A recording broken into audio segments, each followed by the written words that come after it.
I understand that talking down to me is going to get your ass fucking smacked, little boy. I'm much larger than you are. Yeah, Daniel, how dare you? Yeah, who's you still want to square up? Come on. No, I'm a lover, not a fighter.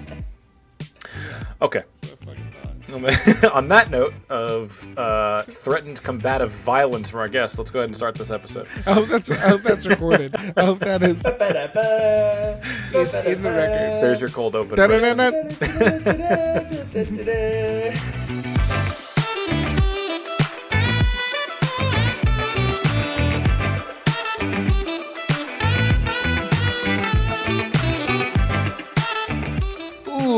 Welcome to Drafted. I'm your host, Daniel Prentice, and as always, I am joined by my dear friend and co-host, Preston Thompson. Preston, how are you doing, and what are you drinking tonight, my friend?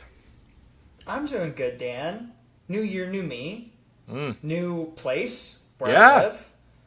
I moved, today. Yeah, yesterday. for people that are watching this episode, you can clearly see that you are still unpacking.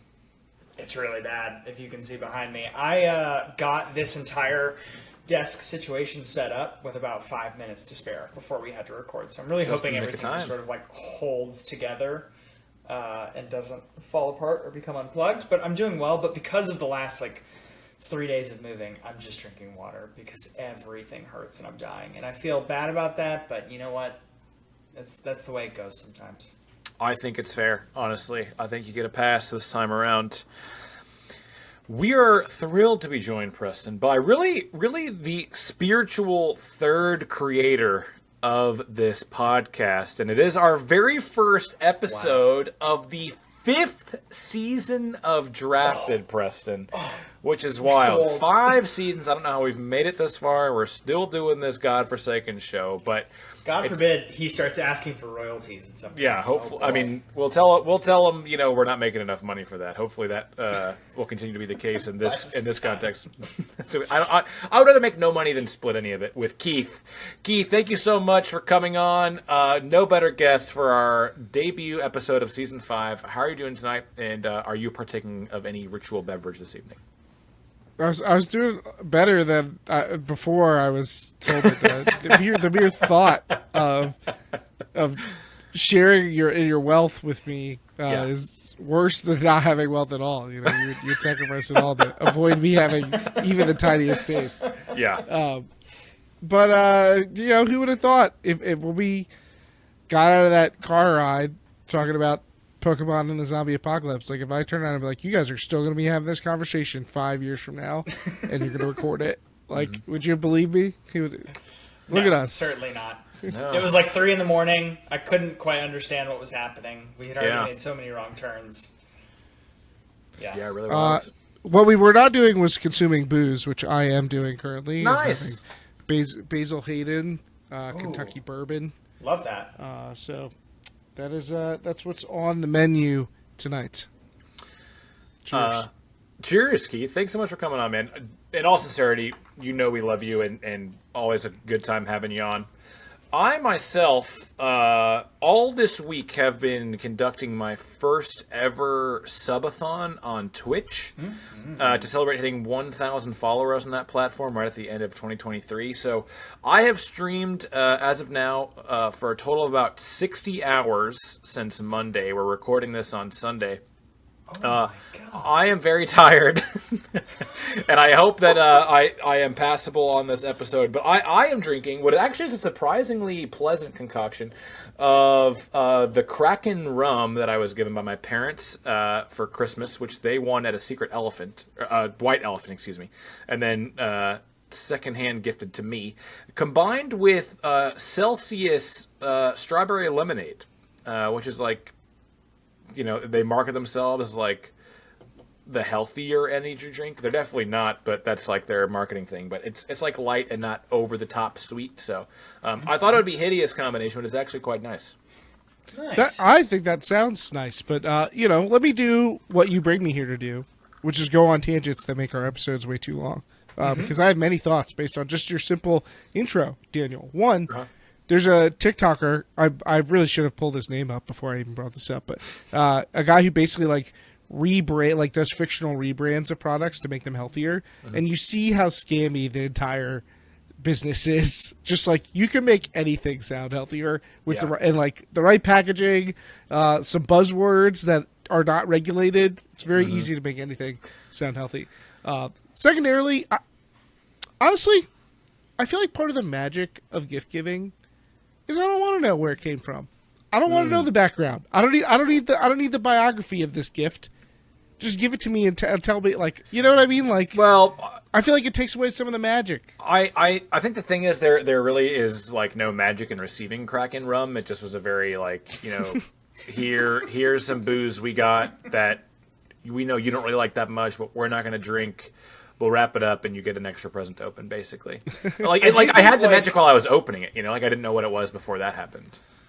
This wasn't an indictment of your parents, just generally out the world. You don't want to know for how alcohol specifically. It's nice for me to know that, like, oh, this is my favorite something, so I think you'd enjoy it too. Like Keith, if you got me a bottle of Basil Hayden, you're like, this is my go-to. I really like it. It's from this particular region of blah blah blah, and it's got a nice note of blah. Then that makes me enjoy it a whole lot more than I otherwise would have. Just, hey, I picked this up at the store for you. So, like, alcohol in particular, I feel like I like knowing the background of it a little bit. But, of course, I'm going to do that. I'm going to say, this is my favorite. It's from this particular region. And then I'm going to give you, like, Evan Williams apple flavor or something. And be like, top shelf only for you. I realize it's a plastic bottle, but that's just for the preservation of the spirit. So, enjoy. Well, this is interesting because, you guys are both whiskey drinkers. Is Basil Hayden nice? Like, is it fancy? I did a blind taste test actually on Christmas Eve, and it turns out I don't like Basil Hayden a lot, which is fine. But I think it is pretty nice. I mean, because it's not in the over $100 range from my memory, but it's not this is Williams either. So it's like that bottle's like 45, 55 something. It was like 40. Yeah, it's like the level above. It's like when you first start enjoying like whiskey that's not, you know, that you're actually particular about what whiskey you drink, but you don't want to spend a lot of money. Okay. That's where you're at. This is like tier 2, with like tier 3 being expensive whiskeys that you know, your Johnny Walker blacks and whatnot. And then tier 4 being wildly priced, like symbols of stuff that's bottled once drinks. Every 75 years. And they do it only 6 bottles at a time, that kind of stuff. I exclusively do tier 2, family name stuff. Yeah, because I was home for the holidays and just went into the cabinet where the standard liquor is, and I was using that to mix with my like mulled apple cider over the holidays, and my dad got upset with me. He's saying, "Don't use that. Use the whatever the bottom shelf stuff is." It's like I think for many households it would be the fancy whiskey. Like you would use the cheap stuff. But you would save this for when you want to drink. I can understand that. Straight. I have a mixing bottle and a tasting bottle pretty much at all times. And if somebody used my tasting bottle to you'd be annoyed. Put in some Coke or something, I wouldn't be annoyed, but I'd be like, that's not what that's for. Like I can give you the same experience that hurts my wallet less. Okay. So I sort of get it. All right. I'll give that one to my dad then. Poor guy. Well, Preston, we aren't drafting anything that has to do anything with anything we've talked about at this point per the usual for us. We're gonna draft whiskeys later. I'm gonna make you drink like 18 shots back to back. You can have Keith can be guest host for that. Do you want your transition? You want me to do your transition? Show you a little bit of how it's done. Sure, transition. All right, so Daniel, you owe your dad one. You owe him a point. I think you may get a little parental punishment coming your way, and that may be in the form of a chore. You may have to help around the house. But see, now you're ruining it though, because Preston's supposed to be the one that reveals what the draft is, so I can't. No, I liked that. That was good. Keith's got a really good game show host voice though. So I didn't have to hit you with the actual reveal. I could have just given the setup and then been like tossed it to Preston. I liked it. You know. All right, it was good. Less work for me is always good. Preston liked it. Preston, what the hell are we drafting for the first episode of season 5? We're drafting the worst chores, Dan. I think this is appropriate of me just having moved. Every time my wife and I move, we sort of have like a chore reset where like everything is now up for grabs again, and we start pulling things down from the air and hopefully end in a sort of balanced space. So that's going to happen over the next couple weeks. We're gonna see how it turns out. But it's I think like in a 2-person household, especially, this can be a very challenging topic. So I'm just gonna say for her to not listen to this one, honey. When you're listening, just stop here. Just stop here. Go back to an earlier episode and listen again. Just stop. Here. All right. I think it's important that we do set some parameters here because we're not working from a set list. So we're all going to be bringing our own, little mind nuggets into this. So I think it's important that we all agree on what a chore is. Is logging the Destiny 2 daily missions a chore? I would say no. Okay, I'm gonna. I think our parameters. I think our parameters should be that an average person would do this at least somewhat regularly. So, once a week. Maybe not this week, but at least once a month, probably. I don't think painting the house should count.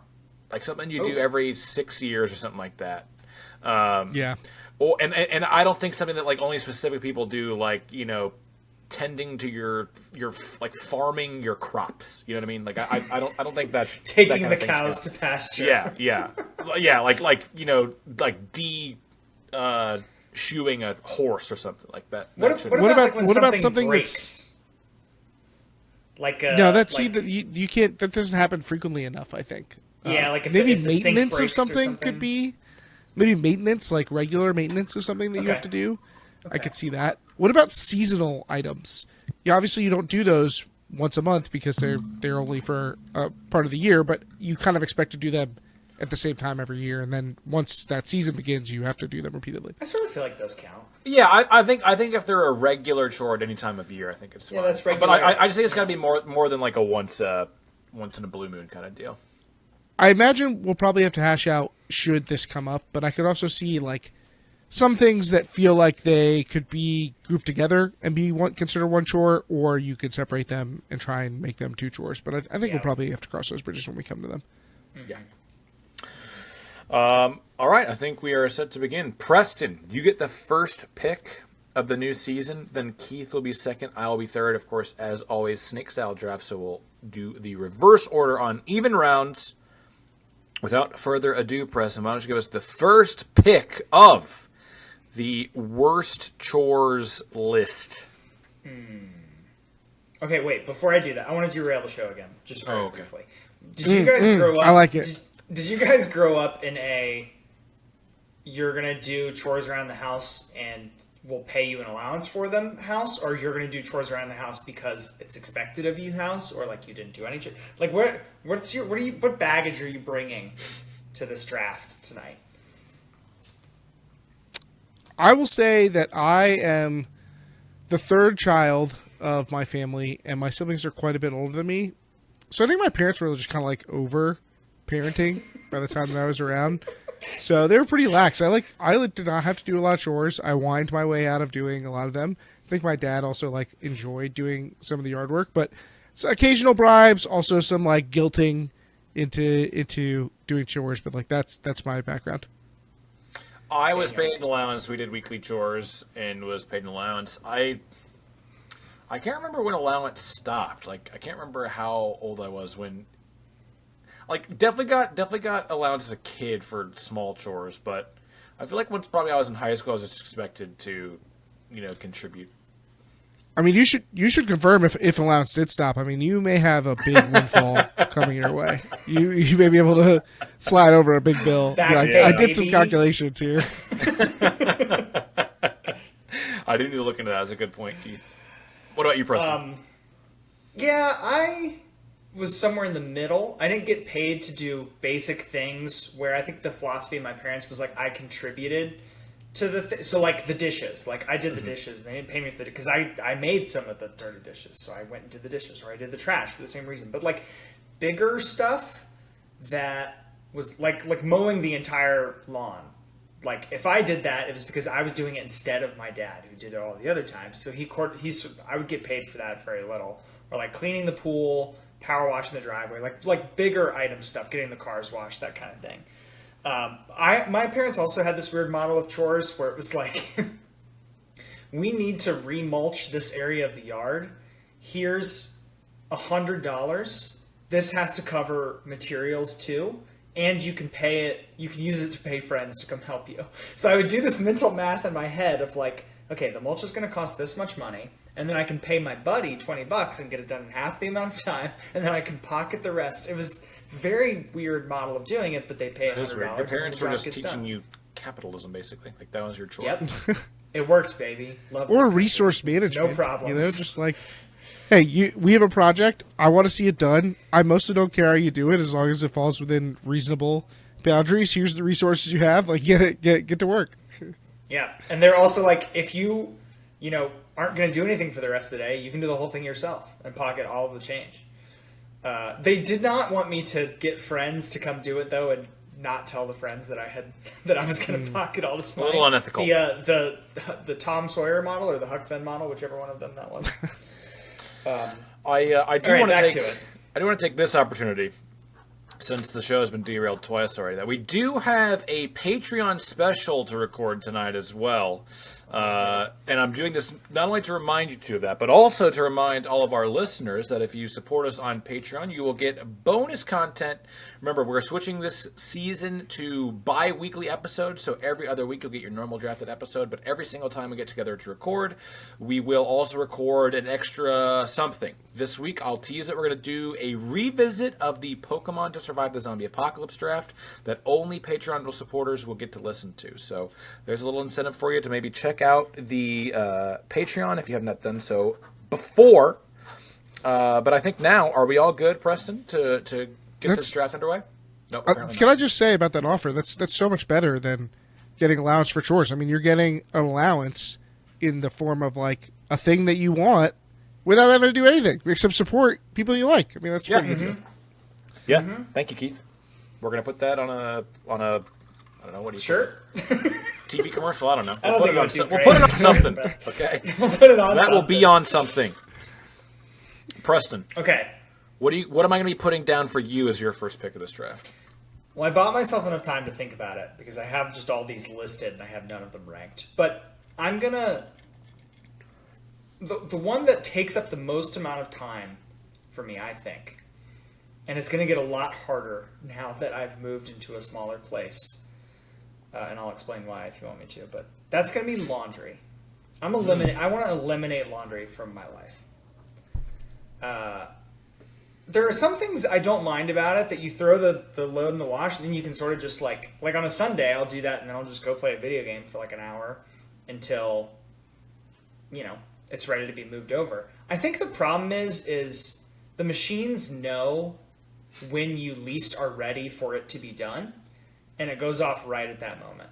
So you sort of forget you have laundry going, and then you sit down to dinner, and you're like, cool, wonderful dinner, homemade, blah, blah, blah. And then you just hear the ding, and I'm like, oh my God.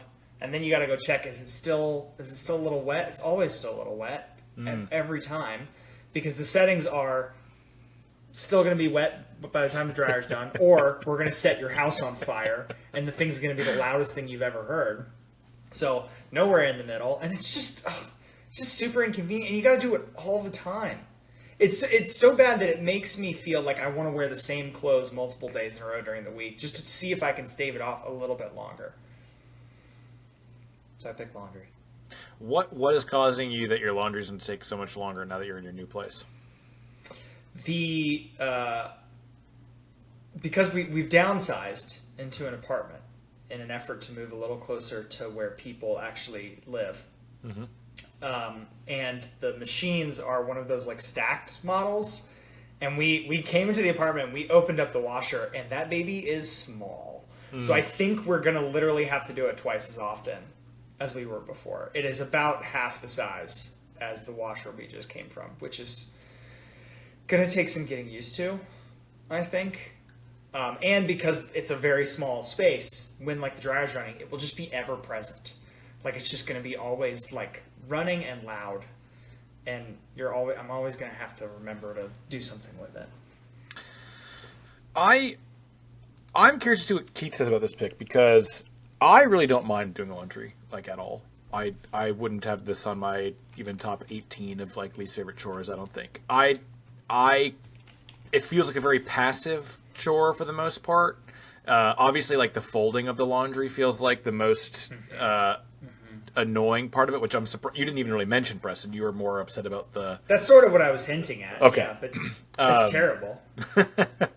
But even that, I don't really mind. I don't feel this need to like rush into doing it as soon as the timer goes off that you seem to have. But I feel like the reward of like nice, fresh, clean laundry or towels or sheets or whatever is like very worth the, the to me relatively minor inconvenience of doing the laundry. How often do you have to do laundry, Daniel? Like once a week? Yeah. Once every 10 days, maybe? I guess that's about what I do. I just feel like I burn through so many clothes so quickly during the week that I don't know. I don't know what's going on. I'm very aligned with Daniel here. No. I find laundry like relatively simple. Like you said, it's mostly just like plop it in, push the buttons, walk away. Half the time I forget that it's in there, so I definitely don't feel the need to be there. Right, and like it's the totally punishment okay. for forgetting about it is very, very minimal. It's very minimal. It's low pressure. I will say folding is can be a little bit of a time suck, but it can also be nice for relaxing. Put on and you a can put something on the podcast or TV or a podcast. Yeah, you can watch TV while you're folding or whatever. Like that's all fine. I will say, so one, I have a toddler, so that has drastically increased the amount of laundry that gets done in my household. But also, laundry is markedly less pleasant to me when it involves someone else's clothes. If you have to do the laundry for other people, I will say that really takes a hit on it.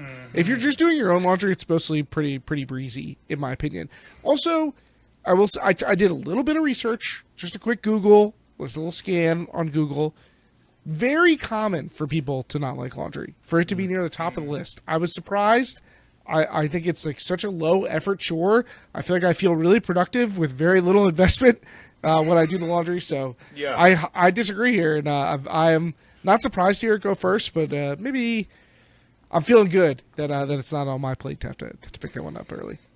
I like that I'm able to offer our listeners a level of consistency in that my picks are bad and mistimed. But 5 seasons, if I was learning and getting better, it would be a different show. Yep. So I'm really just providing, I'll always be here doing the brand weird is consistent. things.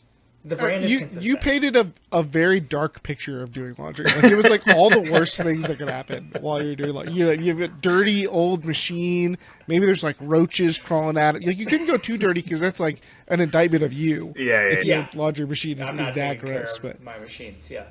I think I'm just gonna reframe it in the year of our Lord 2024, and I'm gonna make it I'm about to start this new video game, or I'm about to start watching this NFL game or whatever, and then just make that a laundry time. Like a time where I know I'm going to be seated still for a while. Yeah, just put on something sports, and because sports you can kind of have is you have to be super active in watching it, so you can be folding, watching, I will it makes it a lot better. That living with, my love as I do, she just has clothes that are weird shapes. So I think Keith made a good point that I have shirts, so I throw all the shirts onto the bed, hang the shirts up, putting them in there. There's some stuff where I'm is this pants? Is this shirts? Does it go on a hanger? Does it go folded? Where does it go? In the house, things are constantly moving. Things are constantly rotating. Again, I hope she's not listening to this part of the episode because everything's fine. But it can be a little. I'm I don't know what to do with half this makes the stuff, me and that frustrates me. Makes me want to make drafted merch that all says this article of clothing is not a weird shape. This is a standard shape. This shirt has is not folding a weird shape. instructions. These pants are not a weird shape. Yeah, the folding instructions printed on it would be very perfect. helpful. Well, we're trademarking it. Keith, what do you got for your first pick of our chores draft? This for me is very easy. There's to me a clear number one in my personal ranking that I think will also be high in many people's rankings. So I can't go too wrong. And those who know me personally know how problematic this is for me. It is cleaning the bathroom. Yeah. I am so weird about bathroom stuff. I'm very private about bathroom stuff. I don't want to be around other people's bathroom stuff. I don't want to hear other people's bathroom stuff. I've been way better, living with other people over time. I've gotten better at it. Living with my wife has made it easier too. But, now like I mentioned, I have a toddler, so I see a lot of bodily functions up close and personal these days. But cleaning the bathroom is just, it's never fun. It's just, there's no thing you can do to make it like more relaxing. It's both gross and hard. Like especially if you're like getting up all up in the shower and you're like doing the scrubbing thing, you're really getting in there. Like it is physically demanding, and it's unpleasant. It takes a long time. There's no fast way to clean a bathroom. You can't clean a bathroom in 10 minutes. You know what I mean? Like, yeah, definitely cleaning the bathroom is far and away the number one worst one for me. You got to get in there with the chemicals and everything. It's like, it's laborious. Like you're probably working up a sweat while you're cleaning the bathroom. It's just, yeah. To me, it feels like the obvious number one overall pick. So I imagine. And it doesn't even feel like it lasts. It feels like the next day it looks the same as it did before you started. It's like, you feel very unaccomplished. Yeah. Yeah. It's both gross and hard. Oof. Pretty bad. Yeah. Not what you want to hear from somebody, No. Is gross and soft better than gross and hard, though? Probably not. Probably not. Yeah. Oh my gosh! I was just talking last night. I was out to dinner for my mother-in-law's birthday, and I worked in a restaurant for like a year and a half, and I remember closing, and like there'd be 3 staffers there, and somebody had to clean the bathroom, and just nobody's going to do it, and so I was like, I'm not getting yelled at by the manager. I'm a dutiful worker, so I'd go in there and like cleaning a bathroom that's not mine, that other people are using.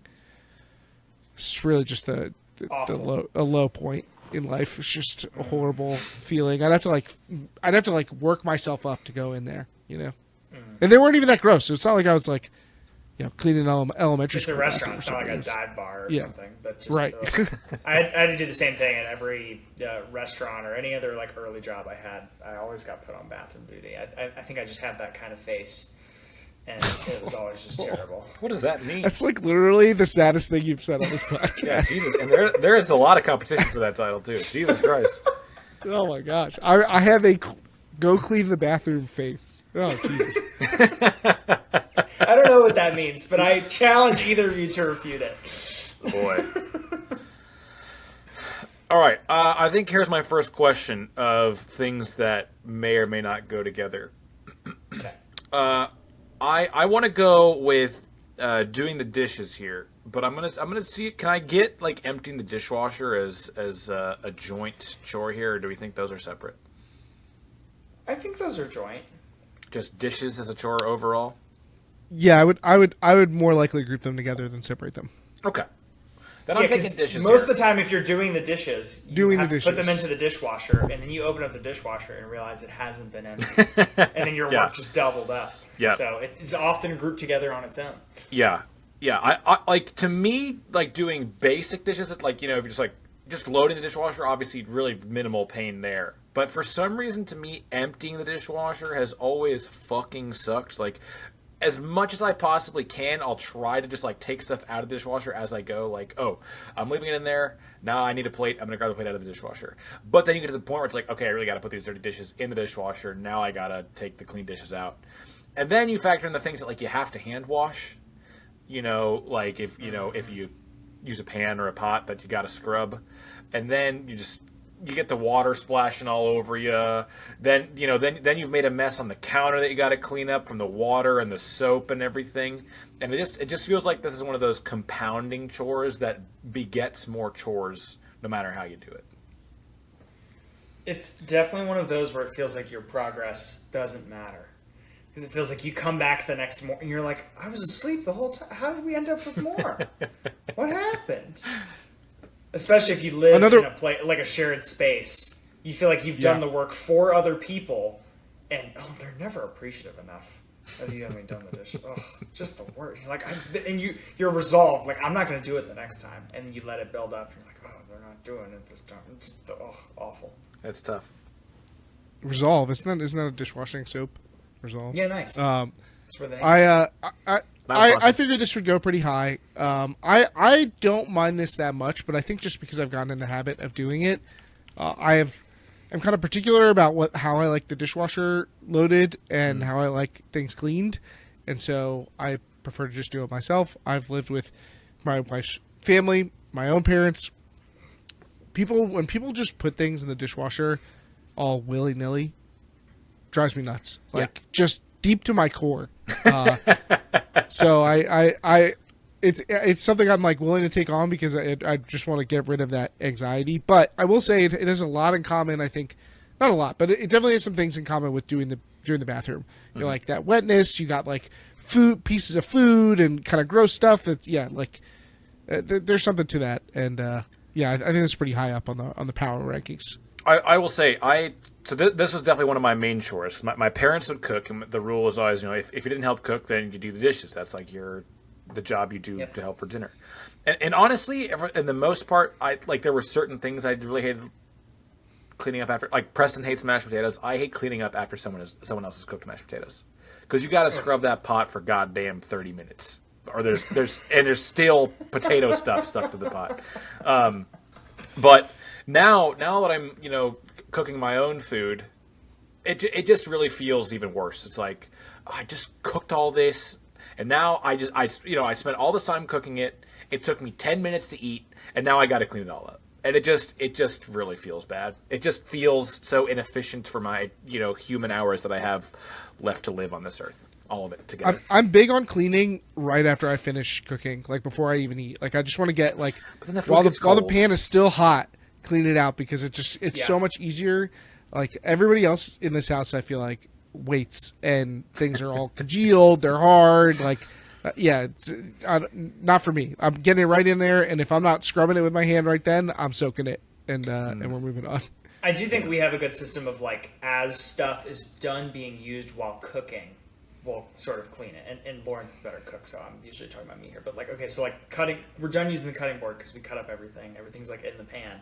So wash that, dry it, put it back. So by the time we're done, there's still stuff to do, but it's very small, so small amount that we could probably leave it until the next day and be fine. Yeah.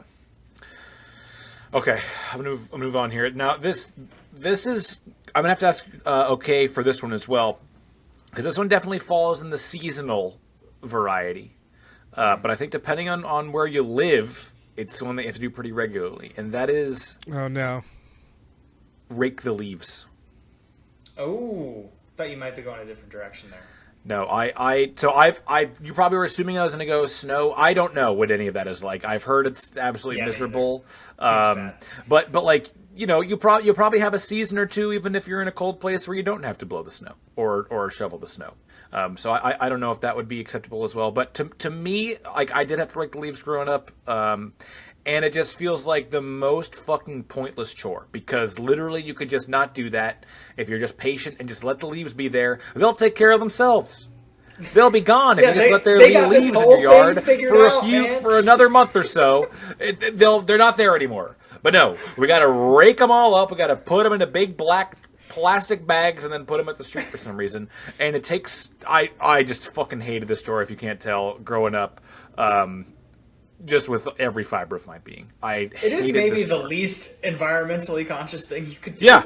Hey, right? let's take all this purely 100% biodegradable matter that is doing exactly what it's supposed to do, falling down and decomposing, and let's rake it up and put it in plastic that will never, ever, ever, ever go anywhere ever. And then we'll leave the leaves in them.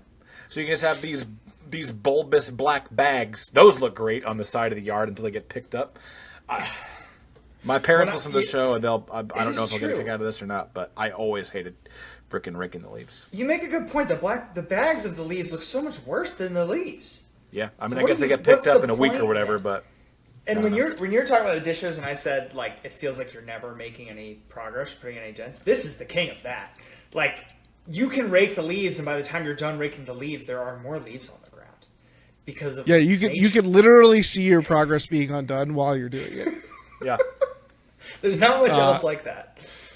No, but I will say I have a certain fondness for this because it's a fairly simple task so you can do it pretty young. So I remember doing this as a kid and feel like, oh, I'm contributing. Like I am helping my dad. I like feel, like I never felt like like a grown up. Like I remember feeling like that. And then you get the cool, like you pick it up and you're stuffing it in the bags, and like with very little effort you get to feel like you're like exerting some power in the situation. And like if you're really little, you get a little leaf jump in or two. You get a little leaf pile. So I can see like romanticizing in a way, like raking up the leaves or whatnot. But otherwise it sucks, especially if they're wet. Mm-hmm. Oh God, just give up at that point. See, this didn't make my list because I don't think I have ever had to do it. I think I've certainly not for like my house growing up. Maybe I had to like help a friend do it like once. I do explicitly remember like putting leaves into bags. Is it because your family had a yard guy who took care of the yard? Is that why? No, like we didn't, but the no yard trees. we had was a little bit of grass and like a lot of pine straw, ivy leaves. Like there was like a bad spot, like the spot where you don't play. So then we did have a leaf blower, and I would go out and I'd blow the leaves into the bad spot, but that took all of 60 seconds. It literally like was not a thing. So yeah, this just never came up for me. So it didn't even occur to me to have this on the list. We had a lot of pines, so like that meant cleaning up pine needles, which is more annoying, I think, in a lot of ways than leaves. Yes. But also having to go and fetch the pine cones. My dad was a stickler for that, and a lot of times I would like see him. He would come home, he'd get out of his car, he'd get the mail, and on his way back up the driveway, just like snatching up pine cones. So like I got in the habit of doing that, but like, the pine cone searching, like good way to get yourself poked. Not fun, but maybe that should be its own chore. Pine cones. I mean, I actually relate to that because my dad had a massive lawnmower that he always stoked this fear in me that if there was a pine cone on the ground and we were mowing the lawn, it was going to pick up the cone and launch it. It would launch it at a passing baby. Like it would launch it into final destination. Yeah, it would hit you in the eye, and then you couldn't see anymore. And then the lawnmower would run down the road and kill an innocent child. And like he just stoked that fear that made me have to like clear the lawn of pine cones growing up. Well, why did your dad have such a large lawnmower for such a small yard? Because it made it so much easier, I guess. that mower is still kicking, man. He may have not always had that small yard. No, that's about right. He's had a 30-year-old lawnmower forever, and it keeps working, man. I got one to try and mow my own lawn, like take it on as man. I was like, I'm gonna mow my own lawn. I'm gonna do it, and then the thing exploded. Your dad seems like a John Deere man. It's a Honda. Oh bought foreign, and you know what? If he's listening, think about that, huh? think about what you did there. He doesn't listen. He doesn't listen. We all know it. The last house I lived in, our neighbor had a push mower, like just straight up like blades, like just blades circle blade, like wait, no so motor it was at all. like oh my god, no motor, there's no just mechanics here. It just turns. Absolutely not. No. Just turning blades. It was like it's like you feel like you could shave your face with the thing, Well, I don't want to get bogged down too much in lawn mowing talk here because that could be a pick later in the draft. I feel. So. Yeah, it could. Keith, it's not my pick though because you've revealed what I'm going to pick. Oh. I'm taking shovel and snow because now that we've opened the Pandora's box on the seasonal removal of items. I've shoveled my fair share of snow, and I'm from the South, so like you two. It was an unfamiliar chore to me. Is it as bad as but I've learned. Yeah, it sucks. Okay. It sucks. It's like a lot of lifting. Snow is really heavy. Like it compacts. It turns into ice. You're slipping. You're getting it like in your clothes sometimes, and then you're getting wet and cold, which is like a terrible combination. Yeah, you got to put on all this stuff sometimes to get it done. More seasoned veterans, more northern people than I are a lot more comfortable with doing this, I think. But maybe it's because I'm from the South and because I have a bad back. But like shoveling snow sucks, and I didn't even have to shovel that much in the houses that I've lived in, and it still was like really unpleasant to go through that whole process. Just extremely laborious and like too involved. I don't know why, but this has brought a vivid visual to me, which is the Goofy Christmas movie. Do you guys ever see this where Yes. Goofy just finishes shoveling his driveway, and then Pete, his neighbor, has some fancy, huge turbine engine snowblower that blows every bit of Basically snow like off a in Zamboni backyard. or something. Right back. Yeah. Yeah, that's what I'm thinking of right now. So you just got to get one of those, and you never have to shovel again. I have always found it so hilarious how quickly the South is to just completely give up in these situations. I don't think I've ever shoveled snow because at a half inch of snow, we're not leaving. We're not going anywhere. So we're hunkered in, and we've been prepared for it for years. We've known we've known this quarter inch of snowfall was coming, and we've stockpiled goods because the whole city shuts down. What are we going to leave to go do? Everything's closed. The entire city, so the whole city shut down, and we just give up. I like that about us. And current trends in climatology imply we're going to be shoveling a lot less snow. It definitely feels like we've had a pretty mild set of There's a winters the benefit past few for you. years here in the Northeast. Everybody stop complaining. It's going to be great. But it's not based on the frequency. It's based on the unpleasantness of the chores. The so chore I'm itself, sticking yeah. with it. All right, fair enough. Fair enough. Keith, are you able to tell up by you if anybody has a heated driveway? I've not seen anything of the sort. I mean, That most seems people. like an unbelievable luxury, but I know Yeah, that that seems wildly into probably. I don't even know what kind of permits you need to get that done. But most people just have somebody who comes and plows their driveway. Preston, how are you following shoveling the snow? Well, I feel good that a very common universal chore made its way all the way back to me that is super gross, and I was considering taking it for number one. I'm going to take trash duty, man. Shit sucks. It's super gross. I think this is accentuated. This wasn't as bad when I lived alone. Let me put it that way. It gets accentuated when it's other people's garbage. And it's pretty rough. Can I ask how you're what you're doing for trash duty? Yeah, so the first thing you do is you take your arm and you put the whole thing inside the bag. And you reach around for any loose change that maybe had fallen to See, the this is bottom. your problem here. I wouldn't do it that way personally. But what if there's quarters, Dan? User what if there's error. quarters in there?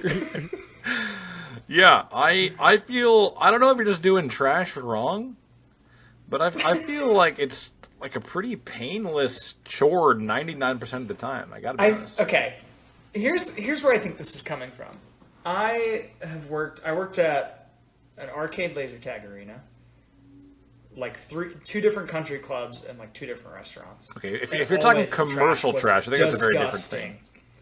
Well, because you develop trash juice, and then there's always a hole in the bottom of the bag, and it drips, and some of it gets on your shoe, and you're like, that's the most disgusting fluid I've ever seen. Yeah.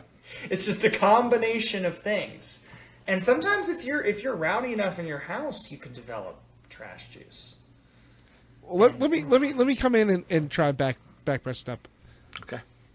The lows, the low end, the worst case scenarios of trash duty The floor of are trash duty. really, really horrendous. Pretty bag bad. busts open kind of situation. The Oh, trip and fall into the bag. These are nightmare scenarios, week ruining scenarios. That just doesn't exist when you're doing the laundry. There's the floor of laundry just is not that low, right? I guess if you Yes. were to fall Can into only the go so washing bad. machine and drown, but Not to go to sports parlance here, but I get the floor is very low, but the ceiling is kind of high for trash duty too. well, here's the thing: is I think it was Chores, yeah. widely recognized that in general the floor is low for trash duty, and thus the technology around trash has really made it easier. We're all Stepped up its wheeling game. out bags in these nice trash cans that really don't let a lot of odor out. They're nice and thick and protected. You got these bags that are strong and stand up to a little bump and grind, a little wear and tear. So I think that you have scented bags, all these kinds of Okay. things. So I think I need to because bring of us the back to general reality. unpleasantness of this task, we have worked as a society to make it a much easier, less unpleasant task, so that these days and age, it does feel fairly easy. But I'm trying to leave some room for you that when things go wrong with the trash, it is pretty bad. Let me tell you a story of how things go wrong. Oh boy. So the last house we moved into, we had to get everything set up. They wouldn't set up our trash service until we were like living in the place, and then they weren't going to come for like 2 weeks. We had like just missed the day or something. It was a long time before they came. So we just sort of lived as normal, filled up the can that Keith's talking about that you roll out into the road, and then what? Then what happens? Do we take it to a dump? You gotta pay money. I don't want to pay money for someone to take my garbage. So let's just drive around maybe a little bit, find a dumpster. Found a dumpster. Went and threw one bag in there. Lady comes out at me screaming and says, "You can't do that. I'm going to call the cops." So I get in the car and I go back home. But, well, I got one bag less. And also we just moved in, so we got all these boxes, like everything. And we just have to live in garbage until the garbage people come. And then, not to be too graphic here, folks, but I'm trying to sell the bit. They finally take all the trash away. We're finally starting clean. There are living things now at the bottom of the trash can that are alive. Maggots, they're called, probably. Give me another one of your chores that can create its own life force because you did it so bad.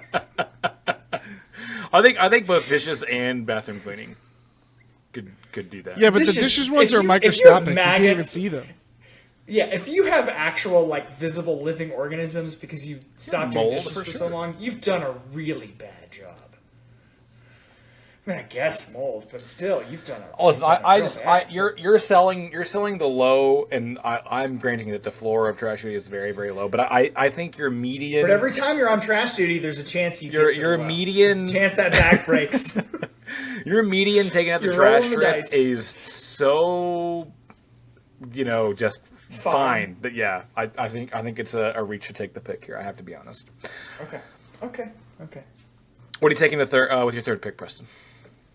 Oh shoot! I forgot. Yeah, to do that. Let me think. We got to wrap around the horn here, brother. Okay, no, I have one I really. Okay, I have one I really don't like, but it sounds very minor. So, but I'm just head dumb, heart smart. I'm gonna take dusting. I'm gonna tell you what I mean by dusting. It basically means like crawl space. So like Keith's talking about having a bad back. I often do. I'm getting to that point in my life.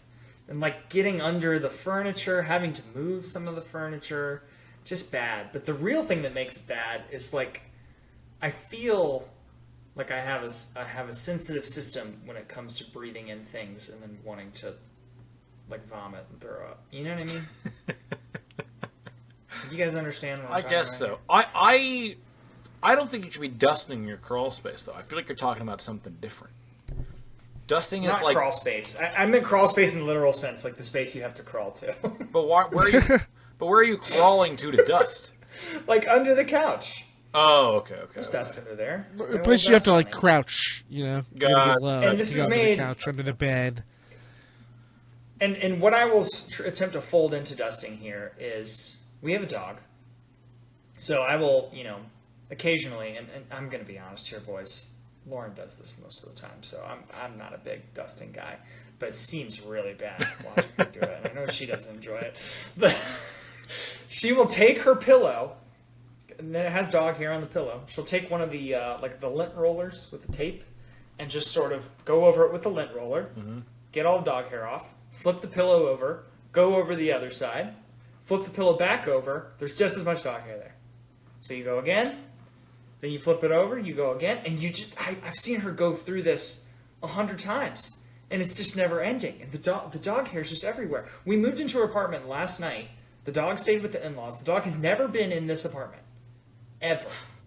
And we lay down to go to sleep, and there's just dog hair everywhere. We're like, how does this happen? She's never been here. I don't understand. How could there be dog hair on all of our stuff? We cleaned it all.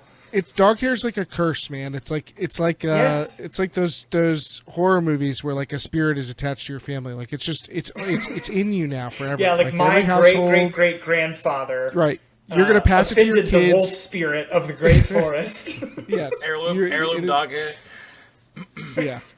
I don't think dog hair can count as dusting, though. I got to be honest. That's completely separate. I mean, you do encounter it while dusting, though, as someone with a dog who sheds. It is the reason we have to dust. Yeah, it definitely is a factor. If we didn't have a in dog, dusting. I would dust like once every 6 months. Like it wouldn't be that big of a deal. But because we have the dog, we have to do more dusting. It's.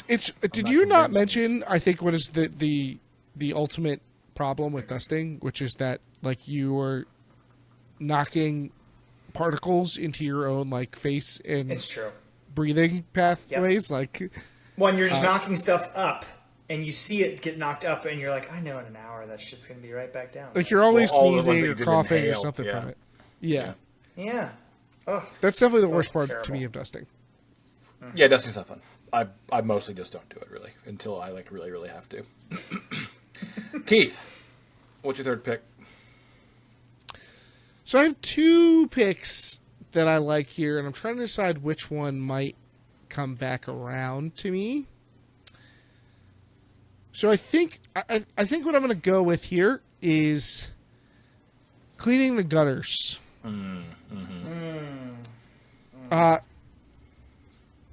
This has all like has the, we talked about wet leaves and raking the wet leaves. This has a lot in common with that, only with your life also being at risk. Like this is the only chore we've talked about so far in which you could die. You know, You could It's like die. it's Break a not- bone or something. Like, yeah, like you could actually be at risk and get hurt doing this. It felt I cool would think when the I was a injury kid count annually to, is like, pretty high. be for on the cleaning roof doing it gutters. up there. But yeah, clean the gutters, unpleasant process. There's like headphones can't save you here. It's like it's just like the more you get into it, the worse it gets. I feel like, and also a thing that feels like it takes way too much time. Like I'm cleaning such a small For what it space. Like is, why is this yeah. so difficult? But not like hyper physically demanding aside from the like risk of getting up and down. But yeah, I'm gonna take cleaning gutters here. I saw an ad on the television late at night of these things that go over the gutters Yeah, so that the leaves roll over them and the water goes through. I've seen these commercials. And they're advertising that it works pretty well. People are very satisfied. It'd be weird if they were advertising And that it didn't I'm- work very well, I think. That this shit works about half the time. But that it looks like it would do the job. So I'm left wondering why those aren't just gutters. Like, why did we not just realize forever ago that gutters should just be this thing now instead of just open cavities for stuff to fall into? Well, gutter, there like gutter guards exist or whatever, but every gutter guard that I've seen, every like mesh that you would put You over gotta the top of clean the that gutter too. collects leaves. Like eventually leaves get In the onto mesh. it or between the like not actually in the mesh like pockets, but between top. the mesh and the roof. Like there's just no way to keep leaves from getting caught in that spot. I think unless you're like have a perfectly designed roof or like some fancy technology. Like it's something that we've been working on, I assume, but maybe it's not top priority. The better alternative is to just not have gutters. Yeah, but then you worry about flood zones and stuff at various parts of your Yeah, you house, don't. right? As, Isn't that the whole as someone point? who's had flooding in my basement, like you don't want water coming near the foundation of your house, especially if you're somewhere where water is already coming towards you, like the bottom of a hill or watershed or something like that. Maybe. So we had bad gutters, and so a lot of the water was like falling out of the gutters around the house. You know what that led to? Not just some light flooding, which sucked on its own, but took some towels to get rid of. It led to bugs, Daniel, in the basement. We had a spider infestation because the water was like making a wet zone in the basement for bugs to inhabit. It was also pushing bugs that would live outside of the house to want to go away from where they were drowning underground. So they come inside. You know what follows all the bugs? The bugs that eat the bugs. So like, it was. There are it myriad just keeps problems going. that come with. Then you have these, snakes in the house. Yeah, next thing you know, you got snakes. The snakes bring ferrets. The ferrets bring wolves. Now you got wolves in the house. And And then there's men. I got news for you. And you tell these men, get out of my house. Who are these poachers in my house? The axemen. If you've got wolves in your house, you're not living in a house. I got news for you. It's not Honestly, a house. It's not a house here. If there's wolves in the house, they own the house. If wolves are in your house, like it's their house. You're in their house. You are now the infestation. They're going to give you 5 minutes to grab whatever you need, and you've got to go. Yeah, no, cleaning gutters is a great pick. I was really, really hoping it would make it to me. Because, it's just wet leaves with peril added in. This is a great pick. Wet leaves with peril. Okay. I think I am going to go with a wet chore as well. And that is... Daniel Prentice eyebrow raise. That is pressure washing. I'm surprised at this. I don't know. There's like a fairly popular video game out right now, which is Pressure Wash Simulator. And for some people, it seems to be very like cathartic because you kind of get like the slow progress of cleaning the thing that you're pressure washing. But I swear no one that enjoys it has ever pressure washed. Okay? If you're using a pressure washer, you are getting absolutely fucking soaked. Everything from your hips down will be drenched in water by the end. So you're going to be wet and cold. And then whatever you're blasting is getting all over you too. So like the mold on your driveway, the black sludge, all of it. It's just going to be all over your shoes that you're wearing. If they're not rubber ones, they're ruined forever. It's slow going. Yes, you do make progress, but it takes a long ass time. I got to the point where I was like, I'm not doing the pressure washing anymore. Mom and Dad, I'm not doing it. And then of course after I stopped, they get like a cool attachment thing that like makes it not all those horrible things. But I'm just going standard pressure washer. It can bite my ass. This has some stuff in common. This harkens back to Preston's depiction of laundry. Like, I mean, I feel like you're painting like the worst possible picture, which is a part of your job. No, every time. You're selling here, but like, every time you pressure wash, I've never pressure washed in a way that like I was soaked. That's never happened to me. Really? Now, there's definitely the grime thing of like this is definitely bouncing back towards me. That I felt, but like you also get the kind of like coolness of like, oh sweet, I'm operating this machine. I basically have a gun in my hands right now. Yeah, it's a water cannon. You should have sold that. You should have sold that this was another one with an element of risk. You know, if you accidentally point that water cannon at you, no. I've never seen it done, but in theory you could. I think there's basically no risk. Oh, but also it is extremely loud. So like there is like actual damage to your eardrums there. And then two, I would always get to the point where like it would vibrate my hands so much that my hands would start to itch. You ever get that feeling like from the like intense vibration in your with hand? the leaf blower? I used to get that all the time. God, that shit sucks. I don't know what you've been pressure washing that you don't get water all over you, but I maybe my person had a bullshit pressure washer that's coloring my experience here, but I do think that's could be the case. When I was like a high schooler or, around that, and my parents were like, hey, it's going to be a chore day. Here are the things that need to happen. Like, which one do you want to sort of take on? And pressure washing was an option. I would always pick that one. Really? I don't know what it was. I think like there is an easy way for me to understand how much progress I've made and how much more I'll have to do before I'm done. Yeah. And I can like break it off into pieces. And then because it's so loud, I have an excuse to put in headphones. Nobody's going to come bother me while I'm doing this because they could die. I have a water cannon in my hand. Say that. Put in some headphones, and then you just go up and down. I think you're both grossly overestimating how powerful a pressure washer spray is. Well, according to you, the sheer noise of it could make your head explode. No, I'm not saying it can explode, but it is very loud. But you're not going to hurt anyone with a pressure washer. Oh, listen, you want to come over? Hold my beer. Let's try it. You kidding me? I don't know. I am one of those people that finds it cathartic, just the sort of idea of it. Do not underestimate the benefit of being able to see your own progress. Like, that is a tangible benefit in chore doing. Mm-hmm. Yeah. Just for me, the amount of the pressure washing was always so much that it always felt more daunting than reassuring. That is the final pick, though, of the first half of the draft. Here are the teams so far. Preston, on his list of worst chores, has doing laundry, trash duty, and dusting. Keith has cleaning the bathroom, shoveling snow, and cleaning the gutters. I have doing the dishes, raking leaves, and pressure washing. We'll take a quick break. Be back with the second half of the draft in just a minute.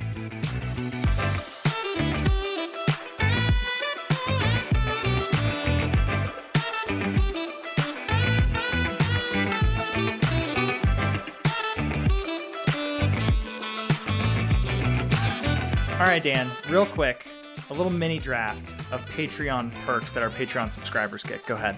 Ooh. Okay.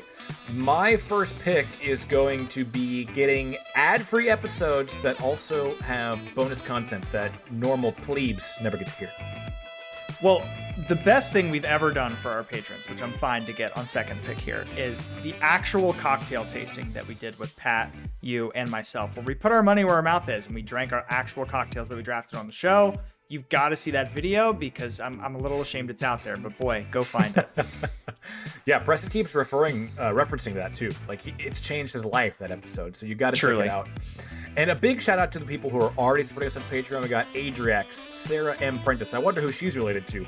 Lindsay Sue, Ben Liska, Bobby Duggleby, Tim Votang, Shark Lady, Cody Glazer, and MC Prentice. Boy, a whole lot of Prentices on there. Shout out to the Prentice clan. The Thompsons got to step it up. Yeah, we really got to get on that. But yeah, thanks so much to everyone who supports us on Patreon already. You guys aren't hearing this ad, so I don't know why we even did this bit. But, if you want to know that other people are hearing your name next time, join us and support us on Patreon. We love you all.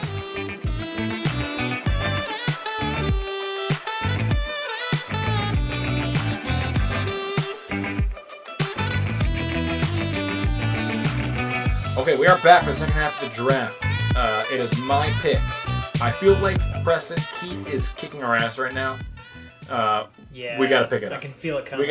He is annihilating us right now. Listen, it's gonna have to be you. My list is pretty weak. Well, I need you to stop giving him like these layup picks on the comeback around. All right, we all need to tighten up. I'm doing my best. Okay. I know you are. But we got to pick it up. That's all. I am going to take. This is probably just a me thing, and maybe I should have done that whole spiel over we had to pick it up. I'm taking grocery shopping here. It's especially today. Like food is just so goddamn expensive now. It just sucks, and like you have to do the grocery shopping, and it doesn't really feel like a chore you can do while you do other chores, like other errands, because you got to bring the food back. And it just is so expensive, but like there's nothing you can do about it. It's like, well, I gotta eat to live, and my parents decided to have a child, so here I am. I'm stuck on this earth, and I gotta keep living, I guess, against my will here. So it all just feels like a horrible reminder, a horrible expensive reminder of my my lot in life. Can you stop? You're giving away my next chore, which is waking up every day. Continuing to exist. Yeah, my next pick is breathing. Breathing is my next pick. Yeah. So I'm going grocery shopping. I fucking detest it, and I put it off to like unhealthy amounts where I just eat back. Like I eat out too much because I don't want to go grocery shopping, and then it just leads to more cooking, which I've already alluded to. It feels like a pain in the ass.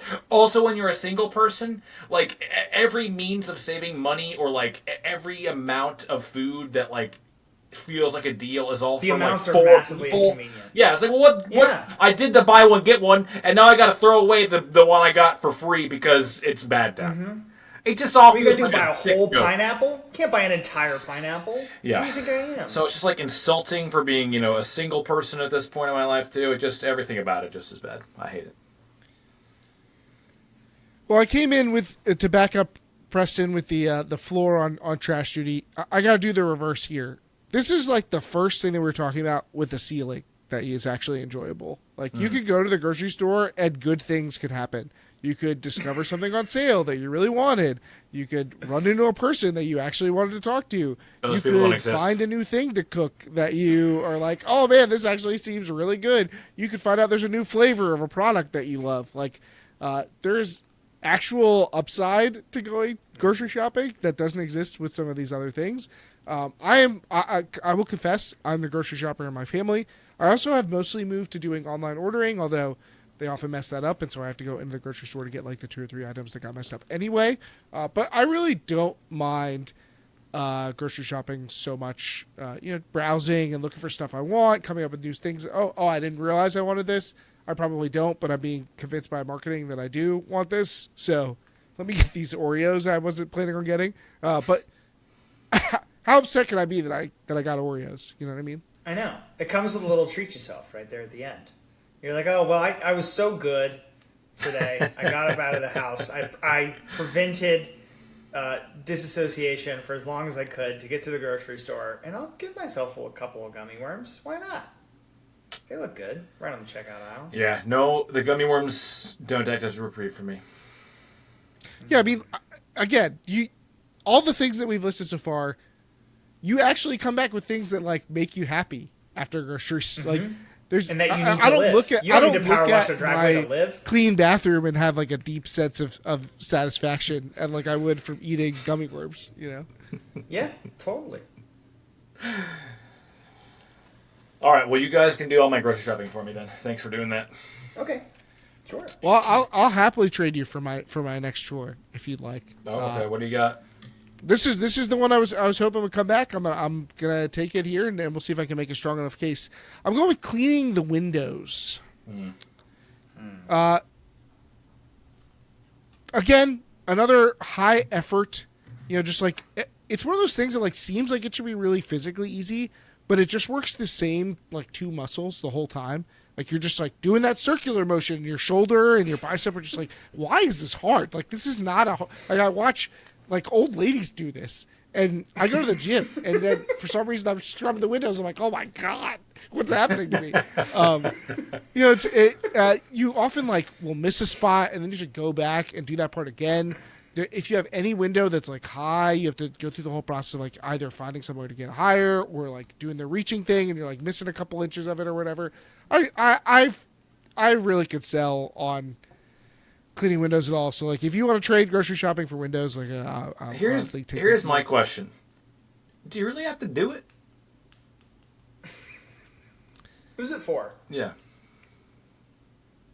Not for me. I feel like I would fade it, but it's also because I don't like doing it. But all it takes is that one person in your household who's like, I don't want streaks on the windows, for it to become a thing that you end up having to do. Yeah, just don't. How often do you get streaks on the windows? Just excise that person from your life. Yeah. You have a, child. So my guess is that makes this a more frequent thing for some windows. And like grubby hands on windows. Is that what's happening? Yeah, and he's just like, Dad, look outside, and just smacks both hands on the window, full force, and you're like, oh my god, no.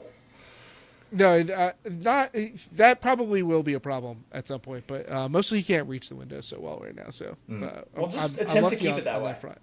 Yes. Let's see how long that. Just keep him small. I'm just gonna start. Yeah. Making sure that he doesn't grow. I think this is probably a good pick. Like pure universal power rankings. I saw it on a lot of lists. But to me, it just feels like something you can kind of just not do. To be honest, maybe that's like just not correct. But I don't know. Preston, what do you got for us? Like, I don't think it's a bad pick though. I won't say that. I don't have strong feelings about it. You know what I mean? Well, we're halfway through the draft. Yeah, I'm fading. I'm fading fast. We're halfway through the draft. I streamed for 60 hours this week. We still have a whole other bonus draft to do after this. You guys have to carry me through to the end. You're doing great. Can I just say, Dan, I appreciate you. Thank you, Preston. You can say that. I appreciate you too. What do you got for our pick? You got back-to-back picks here, remember? I'm going to follow Keith's lead, however treacherous it may be. One that's like very specific to me. I don't know that you guys are going to classify this as a chore, but the frequency and regularity that it happens in my life, that I consider it a chore for this house, which is dog vomit. How about we just do like cleaning up after dog? Yeah, just cleaning up after pets. Just pet cleaning. Pet Cleaning? Pet cleaning. Yeah. Well, I will say at 3 a.m., maybe, I don't know, once a week, you're off in snooze land. You're like, oh, I'm flying. Oh my God, I'm flying. It's Mark Ruffalo. Wow, Mark Ruffalo and I are flying together. That's so cool. And then you just hear, ooh, ooh, ooh. I'm like, oh no. No, no, no, no, no, no, no. And then I just wake up and I'm like, oh, there she Litter goes. vomits once a week.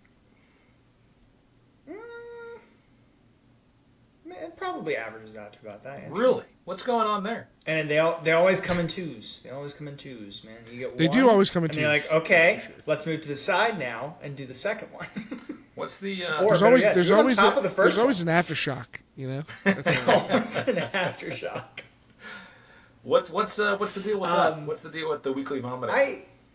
She gets into stuff, and she'll eat. You know, she ate like the fake, like soil out of a fake plant. You know what I mean? Yeah. Stuff like that. Would the Or real soil have been better there? Do we think? Yep, I don't know. Maybe. Sometimes also, like, we'll be walking and she'll jump out into the road and they'll go, no, and I'll pull her back and she'll think I yelled at her so bad that she has to hunger strike for 3 days, and then she throws up because she hasn't eaten anything. Yeah. So there are some weird tendencies with that. I'm glad she is keeping you honest with hunger strikes, though. That's good. That's a real, tried and true like protest. Power to the people. Unjust power, yeah. We support the workers here. I am the oppressor in this relationship for sure. Yeah, I do think it has prepared us at least a little bit for what it will be like when we have a baby, because it's like 3 a.m. and Lauren and I have gotten into a vibe now where like we sort of both wake up, give each other a look, and silently decide amongst the two of us who has to take care of it and which one of us can go back to sleep.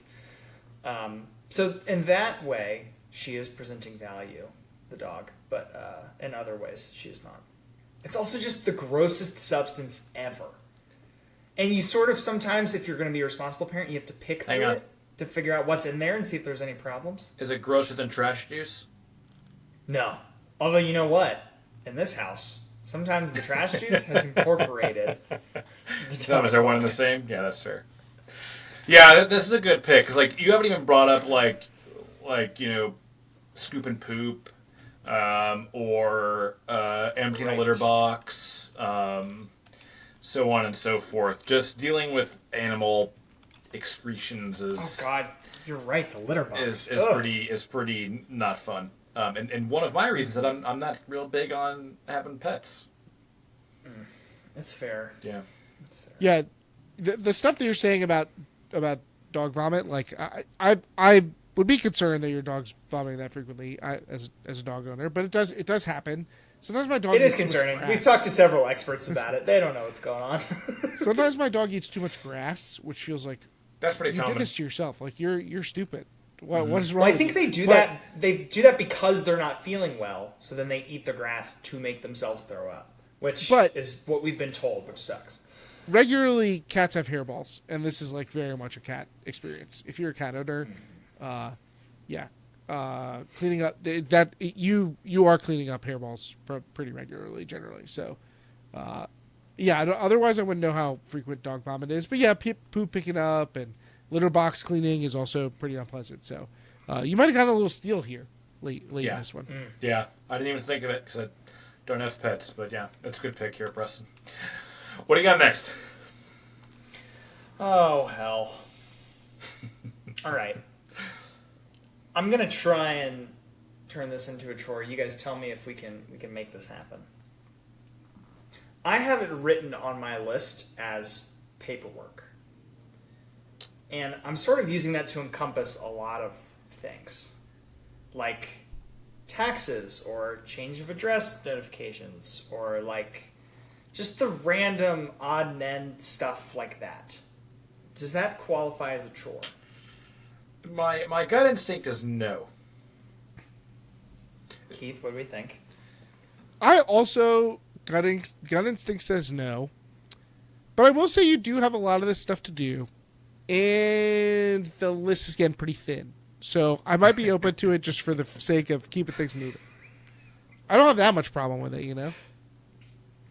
I can pick another one if we think. Yeah, I think just because I think basically it's like it just feels like a big trump card to be like, paying my bills. Isn't that a real bitch?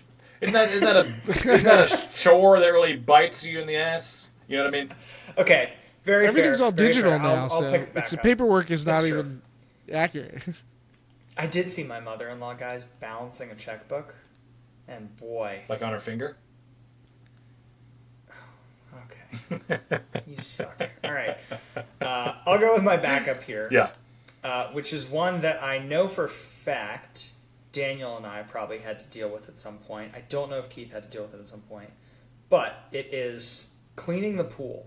Mm-hmm.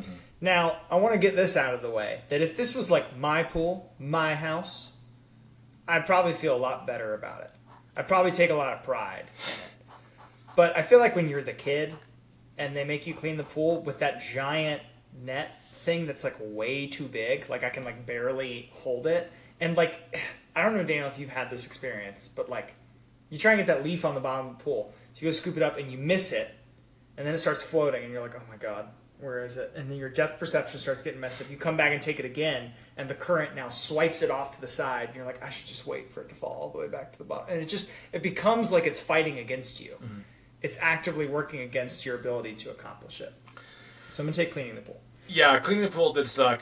I always thought like the skimmer net wasn't that bad. It was like the vacuum thing that you're trying to get, where it's like the thing that cycles the water in and pushes it up, and it just like it never works right. It never works how you want it to. It never does what it's supposed to do.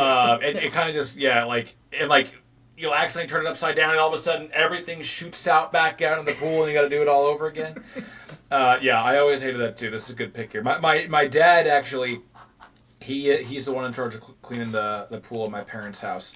And he invented a contraption where it's just like a constant skimmer right on the surface, right basically like a little bit in front of one of the jets. So basically the current just kind of naturally pushes all like the surface level debris into the net. He just, takes that off and dumps it regularly. And then you also get way less stuff getting to the bottom too, because everything that's at the bottom is floating on the surface eventually. Yeah. Invented, not purchased. This is yes. Just acquire. Yeah. Wow. He built this. He built this thing. Yeah. TMTM. Sell it in the drafted merch store. It's a very niche product. That's brilliant. To sell at our online shop. Yep. I'll have to hand build. Have to talk to him about it. Maybe you should just get a whole line of merch to stop the worst chores. Like just all the as seen on TV products you can find to deal with the chores that we're talking about. Yeah. And the ones we can't stop, we'll just come do them for you. Dale, not sold. In our only cool for like outfits. the highest level patrons. No. The highest level patrons will come do a day of chores. No, we need a lot more than what the highest level patrons are paying us for that. I got to be honest. This is a good pick though, Preston. Did you get critters in the skimmer? Oh yeah, all the time. Spiders, lizards, frogs. You got to. That was a tough part too. Is like there's always a chance too. You got to reach out and get the thing out of the skimmer. There's always a chance they're still alive. Mm-hmm. All manner. It looks like bugs. it's been in there for a while, but that spider's gonna resurrect and crawl up my arm as soon as I reach in. Terrible. Yeah, tough scene. Keith, what do you got? I'm gonna take an old familiar friend that I think some people enjoy, but we're getting late in the draft, and some people I think detest this. My wife loves doing it. Me, detest it.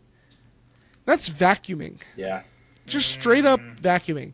Yes, there's a machine that does most of the hard part. If you were doing the vacuuming part, it would be truly horrible. It would be a first pick if you, in fact, had to suck up the dirt. It would be the number one pick with a bullet. But you don't. Instead, yes, it's just boring. And vacuum cleaners, to me, are just generally unreliable. Like, if you ever have to be the person who has to empty the bag, like, whoa, now you're entering the danger zone, because like bag busts open, stuff it smells, there's dust flying out of the fucking thing, like it's that part sucks. Mostly vacuuming can like be kind of painless, but when things go wrong, when you got to clean the bag, or when the vacuum thing falls apart or something like that, or something gets caught in it, you get some really weird smells. Yeah, it's just not. You got to move stuff around to open up space to vacuum. Not my bag. Not my jam. Yeah, I mean, very early in the list of robots that could do things by themselves was self vacuuming vacuums, which I think tells you a lot about how much everyone does not like vacuuming. It feels like a steal at this point in the draft. The plug is the thing that bothers me the most, because I'm going to get to the corner of the room, I'm almost there, and then the plug runs out. And I'm like, I'm inches away from being able to finish this section of the house, and the plug will not allow me to make it. And, it's just the worst feeling. Yeah, it's not good. It's not good. It's a good pick for Keith. All right. I'm just going to go quick fire here, back to back. I'm going to go liquid vacuuming, mopping for hardwood floors because... Never heard it referred to that way. often referred to as liquid vacuuming. Sure. I think, very, very similar kind of deal, but like it's even more active than vacuuming. There's more work you got to do. And then once you're done, you got to you can't use that room for however long until it dries. So when you mop the kitchen, now you can't even get yourself a snack after. You can't get a Gatorade out of the fridge, to quench your thirst. Not a sponsor. After you finish mopping for an hour, It's tedious. It's a little tedious. Tedious, yeah. And then I'm gonna go. This is something that basically I've just stopped doing because I hate it so much, and that is cleaning your car. Like the outside, washing your car. It's just a huge pain in the ass. Again, you're going to get wet while doing it, probably. Especially nightmarish in the cold months. You got to get after you clean the windshield. You got to get the towels out and dry it. It doesn't seem to matter what you do. You're still going to get the streaks on your windshield. No matter how many times you go over it with the towel, it never dries it properly. You got to get up on top, and that I drive a mid-level SUV, so that's a pain in the ass. You got to clean all the nooks and crannies. I do not like washing the car. It's so much pain when you could pay $11 to just go through one of those things at the gas station, and it's not going to be as good. Yeah. But it's going to be good enough, right? It's not so far that it's worth all of the hassle of everything you just described. But it also feels bad to pay any amount of money for something that you could do yourself relatively easily. Yes. And then both outcomes are bad. Yeah. It's bad. And it's another one on the list of things that feels like it just doesn't last. Right. A day or two later, it feels the same as it used to be. 100%. But for that moment, right after you wash it, I will say I find something pretty satisfying about looking at your car. But it's like spick and span. But this is one of those things that feels like in movies and TV, it's so awesome. Everybody's doing it. It's so fun. It's such an event. And at home, it's just lame. Yeah, nothing glorious about it whatsoever. No. Yeah, I think it's about the pride in the thing that you either bought or you own or whatever it is. And I got a new car, a used car, but new to me car pretty recently, and that pride ran out in a hurry, man. I was washing it by hand often for a while, and then it just sort of I'll take it into the shop, but I'll do it often. I'll do it because it still looks great, blah blah blah. And now I'm just it's just so bad that I don't know. Yeah. Yeah. All right, I think that's going to put me up. Your final pick. And yeah, I had a couple different directions to go here, but honestly, I feel like I've had a great draft. I feel like I'm in a powerful position right now. And so that's going to leave me room. Can you do a mountain pick here just to give me and Preston a chance? Yeah. Pick something. Well, also, this is just a chance for me to do my own personal choice, a thing in my life that is less bad than it used to be. Pick something eating ice cream here. Pick something that's actually fun. Coming on this show is what I'm going to pick. Recording podcasts. Oh my god. No, so I now share my bed with another human, and so I'm forced to do this, which is to make the bed. We alternate every day. But before that, I swear to God, it was just felt so pointless. Yeah. The way you want to use a bed is not with it made up. Why? What are we doing here? Why am I putting my bed into a state in which I do not want to use it? What is the purpose of this? When I go to a it's hotel, in case someone goes into and breaks into your master bedroom and sees your bed, Keith. You got to be ready for strangers at all times. see TikToks from teenagers where they're like, what your parents think is going to happen, and it's like when company comes over and it's someone like walking the front door and sprinting to your bedroom. Like when I go to a hotel and I'm getting ready for bed, I like literally untuck all of the tightly wound, sheet combo. I it's too much. Like, why do we invest so much energy into putting our bed into a state in which you don't want it? If I live by myself, I think I would just leave my bed in a permanent state of like comfort. This should be how I want it, what would be comfortable to me, not what is most presentable. So I find making the bed in general frustrating, but I do it. My partner likes it.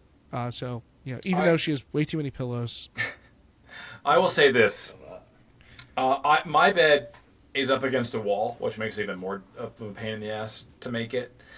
But and typically I agree. Like, I really only make the bed when I'm about to stream, because my bed is typically visible when I stream or when I record the podcast. Yeah, it is, baby. But I will say, it does always feel more snug, like, when I get into the bed with, like, the sheets in place, rather than, like, because I, like, kind of move around a lot when I sleep, so if it goes several days without me making it, then, like, my blankets are kind of askew and not lined up right, and it's not quite as, like, cozy. I still agree with you about making the bed, but I just want to throw that out there. As a plus. I don't want to be this guy, but I don't know that you're dealing with the kind of bed that Keith and I believe I am talking about here. I think there's at any given moment 13 different pillows on that bed, right? And like, so like the slide puzzle mechanic that I have to work my way into to figure out how to make it back the way it was, and it's never quite right. It is very challenging. That is a lot, yeah. I'll grant you that.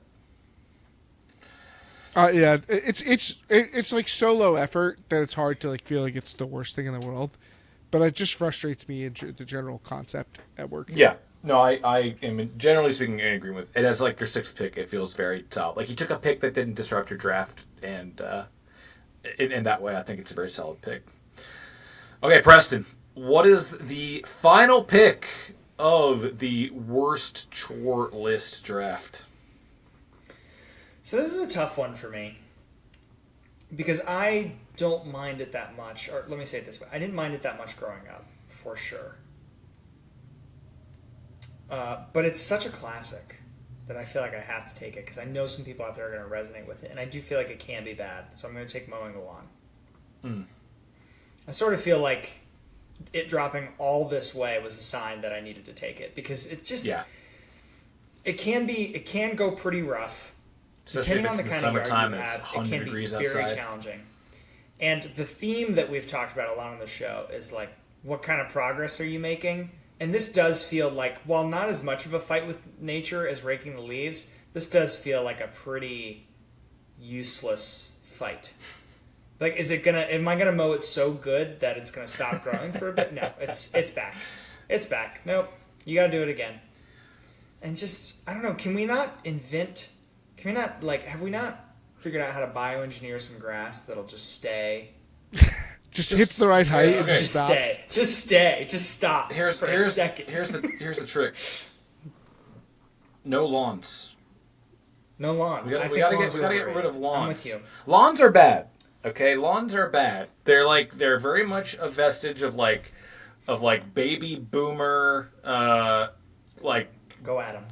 Cookie cutter neighborhoods, like the postage stamp yard, but the fertilizers are bad that you a lot of people put on them to make them, the water you waste to keep them green. A lot of the time people are having unnatural grasses for their yards for where they're from, so they become invasive and bad. We got to normalize not having grass lawns, And here's how you fix it: more parks. More parks. Less lawns, more parks. More parks. And then that's a lawn that somebody else has to take care of, and they do it for everybody.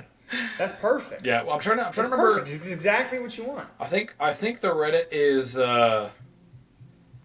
it's r/no lawn, I think, and it's just a celebration of all these really cool ways. Yeah, r/no lawns, And it's just pictures of all these like really cool ways that people like make their property look without without the use of just grass. Grass, basically. Yeah.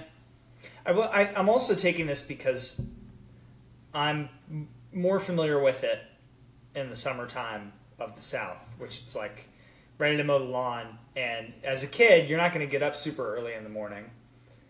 And it's like 110 degrees out there, man. Like, oh my God. You got a hot machine sort of spitting fire and fumes back at you. And then the last thing I'll add about mowing lawns is it's really annoying to everybody else around you that you're doing it. They like that your yard looks good. Yeah. But do you have to do it at 8 o'clock in the morning? I know. The answer is yes, because it's going to get 110 degrees today. But like, oh my God, just stop. So it's also annoying to have everybody else be mowing their lawn, which I think adds some value here. I've just thought of a pick, actually. I'll save it for the second half of the draft. I just thought of a pick that I think we all made a huge mistake. I thought of it earlier in the draft, and I didn't write it down, and I forgot it, and now I'm kicking myself. It's worse than mowing the lawn. Okay. But it's in the same ballpark. I'll be curious what it is, because there's some stuff I thought of that I thought wouldn't count, and we'll see if it's one of those things. But mowing the lawn, classic, like maybe the chore of all chores. Like if you ask somebody, like what do you think of, and you think of chores, like the Family Feud answer, right name a chore. Yeah. And it's not always that bad, but when when you're hot and sweaty and you like there's grass clippings like sticking to your shins, like that sucks. So yeah, I get it. Probably didn't deserve to go last overall in the draft. Yeah, probably not. I will say it does have a very high variance on whether you have a riding mower or not. Like riding mower, pretty not that bad. You can just kind of listen to podcasts and music while you do it. But if you're doing a push mower, then it really is a really big pain in the ass. Also, I had an electric mower, and decreasing the noise and also getting rid of the like kind of exhaust fumes that you get from a traditional gas mower really made the process a lot less present, a lot more pleasant. But I will say it did put you on a time limit. You know, it's like I got 60 minutes to get this done once I start doing it. Yeah, for sure. Yeah, and I had one that you plugged into the wall, and we would look at our like power usage from the power company, and it is unbelievable. Took so much. I was like, this is costing more than it would to pay somebody and come do it. That is how expensive this and is. Probably and worse for the environment too, with all the energy it takes to seriously charge it. Yeah. So it felt like such a waste. Yeah. Okay, that is the final pick of the choreless draft, though. These are the final teams. Preston has doing laundry, trash duty, dusting, pet cleanup, cleaning the pool, and mowing the lawn. Keith ends up with cleaning the bathroom, shoveling snow, cleaning gutters, cleaning the windows, vacuuming, and making the bed. I end up with doing the dishes, raking the leaves, pressure washing, grocery shopping, mopping, and washing the car. Of course, we've got our post-draft analysis coming up after one final quick breather.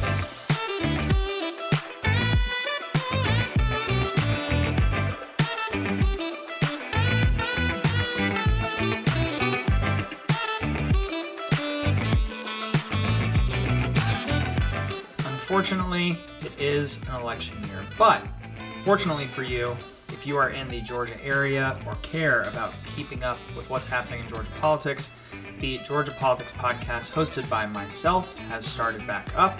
We're going to be releasing episodes every week, including some special episodes that are more in-depth interviews on subjects so you can actually get the full story instead of just some of the headlines. Would really appreciate you coming and checking it out, leaving us a review so that other people can find the show. It's going to be a tumultuous year, but we're going to do our best to keep you informed and on top of what's going on. And with that, back to the show.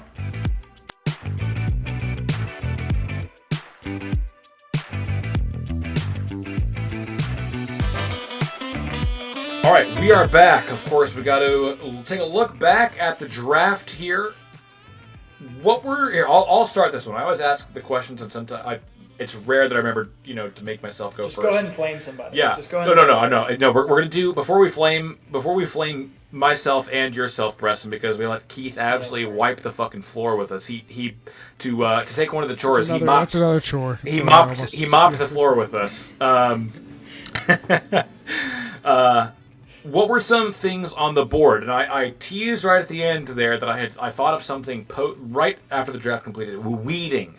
None of us took weeding, and I feel like every person who has ever done weeding absolutely fucking hates it. It's miserable. That's a good one, actually. I was thinking about doing the edges and just edging, having to get the edge trimmer out. Like that was up there for me. But weeding is a good one, especially back in the day. Like when it sucked. That was not awesome. Yeah, I thought of it when it was like, between my picks, and I just didn't write it down. So when it became my pick again, my old Civ brain, I didn't think to go back to it. But that, I think, would have been a much better pick than at least one or two of the picks I ended up taking. Did you guys have any others that were on your list that you ended up not taking? No. I had like general plumbing, but I didn't think that really qualified based on the conversation we had earlier. So I really went down to the end of my list here. Weeding is such a good one, though. I think that was my most frequented chore as a kid. Like, it's probably the thing I did the most often besides something, more everyday, like trash and dishes or something. Yeah. But no, my list ran pretty dry. Yeah, I was pretty much down to the end of my list. When I was younger, I had to do cleaning, like just picking up sticks. Like the sticks would be too big for the lawnmower. Yeah. But we had enough trees that they would just fall. So you just had to literally walk around and pick up sticks. And my dad, we had a fireplace, and I think we actually used it like once a year. But yet we still had to make a steady stream of warm kindling. So you also had to pick out the stuff that was good kindling and put it in the kindling bucket. So that was annoying for me, but I just wasn't sure if that was universal enough to make it a pick. Did you guys have a favorite chore, like a chore that you actually were trying to take from your siblings, so they had to do the worst stuff, like something you were eager to go take?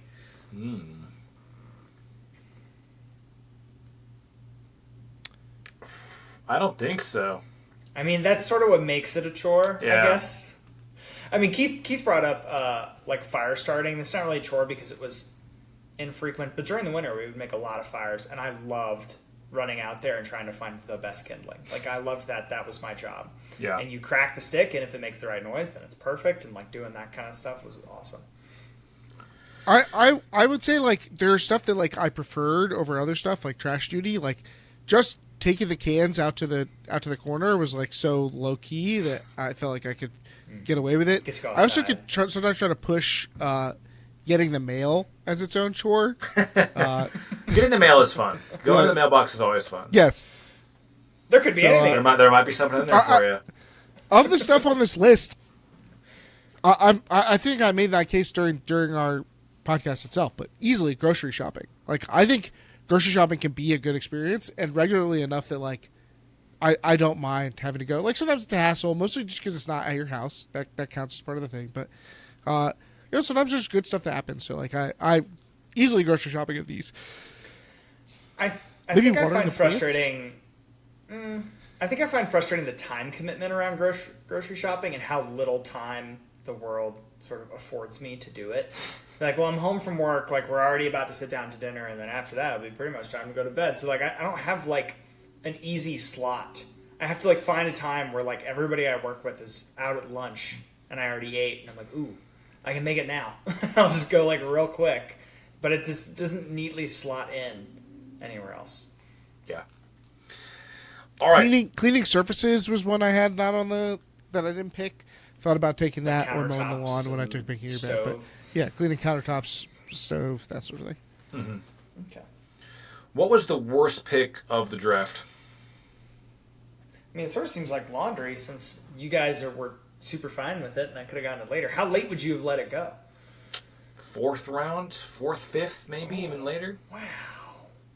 I think I would have taken it in the second or third round. I will say, like I said, while I don't have a problem with laundry, it's just so commonly listed as one of the worst chores that I wouldn't have taken it number one overall, but I don't think taking it in the first round is totally out of whack. Okay. So yeah, I think because you took it first overall, it still probably qualifies as the worst pick, but it's not that bad. If I had been on the turn, it would have been fine. Yeah. I think I'm actually doing dishes while we record this. I popped a load in the dryer right before we started recording. Wow, machines, man. Yeah. Look at that. You had to like really live in the experience. You're like, wow, I gotta take. Yeah. I drafted and I'm doing it. I gotta really feel what it's like. I put my money where my mouth is. I'm dusting right now. I'm dusting the area surrounding my chair. I'm just gonna say, I don't think I can even pick like a worst pick of my own, but I just feel like I didn't draft well.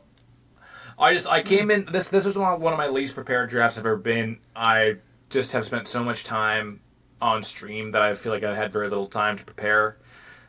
Which, by the way, weird deja vu right now for what I'm saying. Also, here's a question for you guys, unrelated. Live in it. How Embrace often, the spirit world. How often when you guys have deja vu and you share that you're having deja vu, was you sharing that you had deja vu part of the deja vu?